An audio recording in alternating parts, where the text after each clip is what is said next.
لله نحمده ونستعينه ونستهديه ونتوب إليه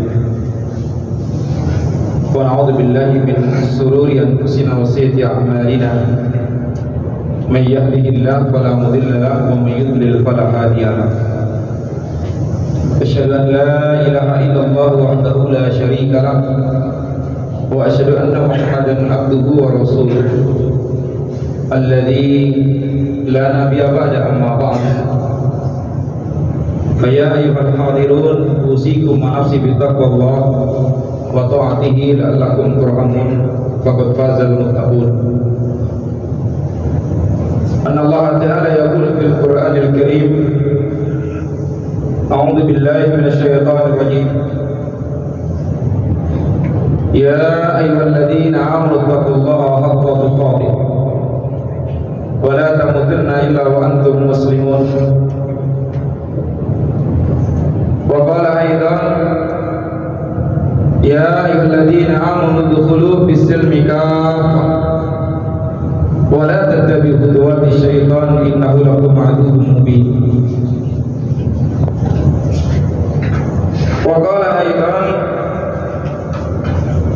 يوم يرون الملائكة لا بشرى يومئذ للمجرمين ويقولون هجرا محجورا وقدمنا إلى ما عملوا من عمل فجعلناه حباء منثورا وقال رسول الله صلى الله عليه وسلم فيما يرويه إمام ابن ماجه وهذا الحديث سمع ثوبا من النبي صلى الله عليه وسلم أنه يقول لعلمن أقواما من أمتي يأتون يوم القيامة بحسنات أمثال جبال التهامة ببيضان فيجعلها الله عز وجل حباء منثورا فقال ثوبان يا رسول الله سبهم لنا جلهم لنا أن لا نكون منهم ونحن لا نعلم قال أما إنهم إخوانكم ومن جلدتكم ويأخذون من الليل كما تأخذون ولكنهم أقوام إذا خلوا بمحارم الله انتهكوها.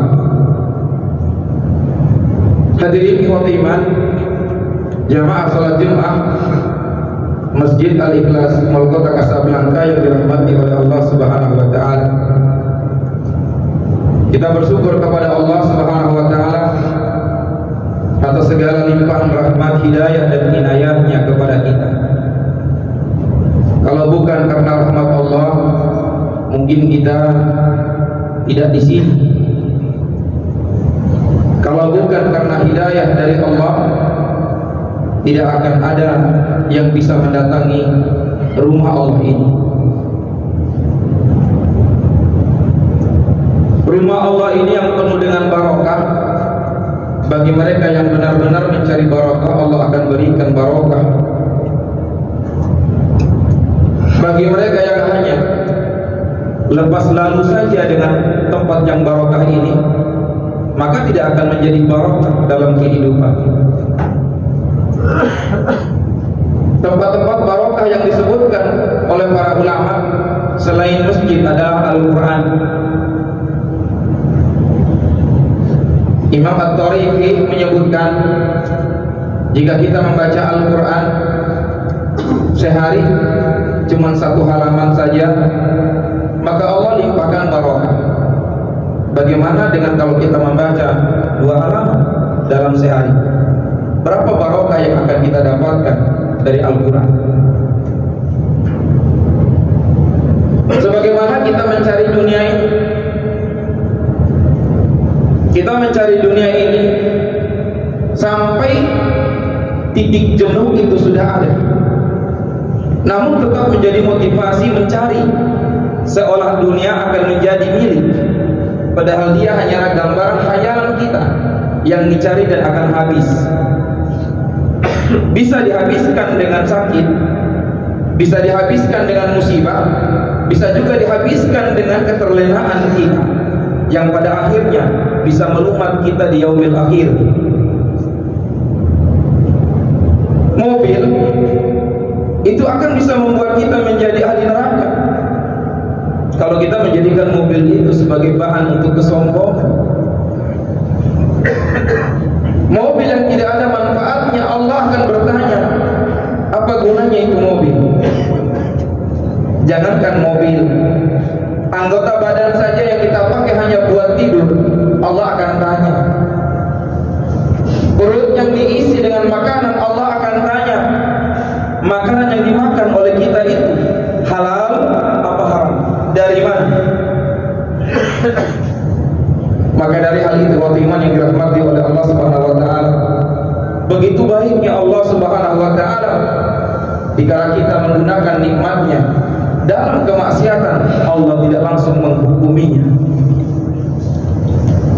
Andaikan Allah itu pemarah, mungkin banyak dari kita di sini yang sebelum Jumat tadi pernah mengumpat, pernah mencela, pernah menghina, itu sudah Allah hukum.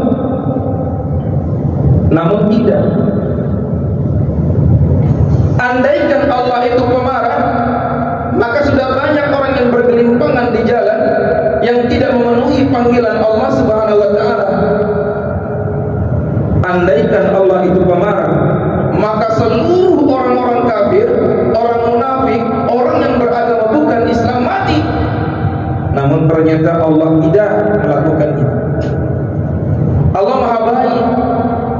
Allah berikan hidayah kepada setiap orang.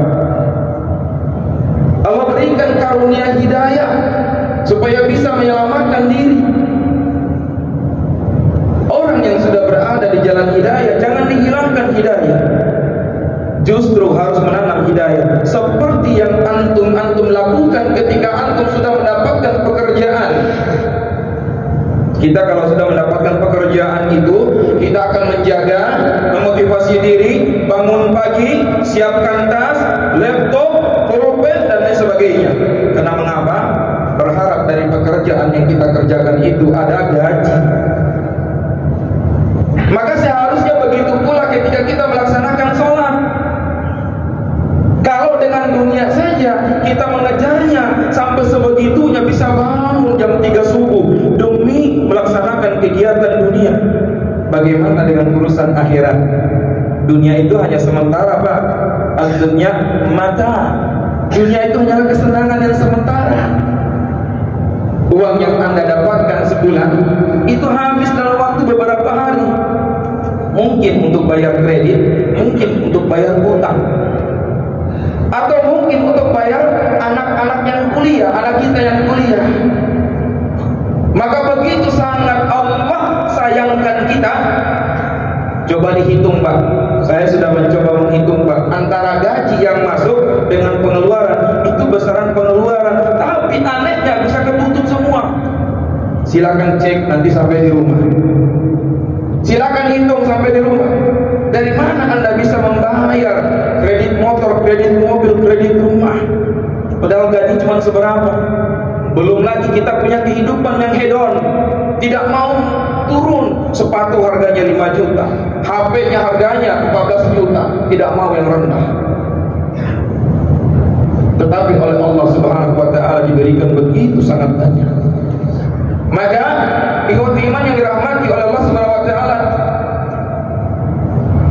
Syekh Abu Nu'aim, penulis kitab Hilyatul Auliya, beliau mengutip ungkapan Hasan Al-Basri, seorang imam. Apa kata Imam Hasan Al-Basri? Innal mu'minin yusbihu hazinan wa yumsi hazinan wa la yasbuhu ghairu dhalik li'annahu baina mukhafatain. Sesungguhnya seorang mukmin semestinya pada pagi hari dalam keadaan bersedih, lalu kemudian pada sore harinya dalam keadaan bersedih, dan tidak ada pilihan selain itu karena dia berada antara dua perkara yang menakutkan. Apa itu? Baina dzambin wa qatmatu la yadri mallahu yasna fihi.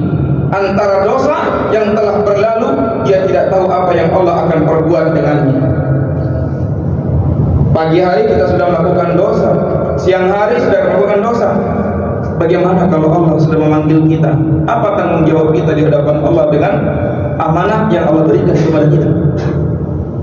Lalu kemudian wa baina ajri qad baqa la yadri ma yusibuhu fihi min al-mahalik, dan di antara ajalnya yang tersisa yang dia tidak tahu apa yang akan menimpanya berupa kebinasaan. Kita ini berada di antara dua itu, antara dosa dan ajal. Mana yang lebih dulu? Kita taubat dari dosa atau ajal terlebih dahulu datang kepada kita? Karena kita terlena dengan dunia.